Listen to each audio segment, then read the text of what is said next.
करने का जो है बीड़ा उसी दिन से उठाया था साथियों। भाई हमको सोचना पड़ेगा कि अंबेडकर जी के जीवन की कल्पना क्या थी। उनके जीवन की कल्पना थी कि देश हमारा जो है सशक्त बने, दुनिया का व्यक्ति इस देश के अंदर आकर के शिक्षा ग्रहण करे, क्योंकि भारत जो है कभी प्राचीन परंपरा में ऐसा देश था हमारा। इसलिए अपने जीवन में हर कष्ट सह करके अंबेडकर जी ने जीवन में शिक्षा के लिए इतना मेहनत किया, इतनी मेहनत किया, इतनी मेहनत किया कि भारत के इतिहास में कोई व्यक्ति नहीं है जितनी पढ़ाई के लिए डॉक्टर अंबेडकर ने अपने जीवन को खपाने का काम किया। इसलिए शिक्षा क्यों?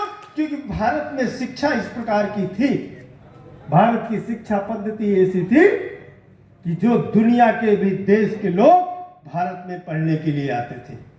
यहां पर जो है भारत की शिक्षा पद्धति में हमने नालंदा और तक्षशिला के विश्वविद्यालय को जो है पढ़ा है। और जब आकर के मुस्लिम आक्रांताओं ने इस देश की शिक्षा प्रणाली को नष्ट किया, तो देश जब आजाद हुआ था तो क्या उस शिक्षा को दोबारा लागू करने का काम की जिम्मेदारी किसकी थी? कांग्रेस सरकार की थी। क्यों? क्योंकि वो कांग्रेस के हाथ में पूरे देश की सत्ता थी।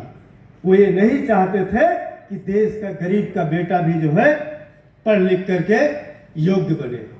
इसलिए उन्होंने जो खेती करने वाला उस समय व्यक्ति था, उस समय देश के अंदर खेती करने वालों की संख्या 90% थी।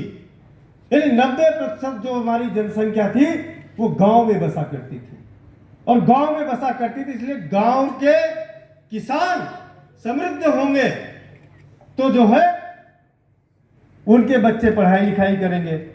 इसलिए उन्होंने क्या किया कि सबसे पहले उन्होंने सपना दिखाया कि भारत को हम जो है इंग्लैंड और अमेरिका बनाएंगे।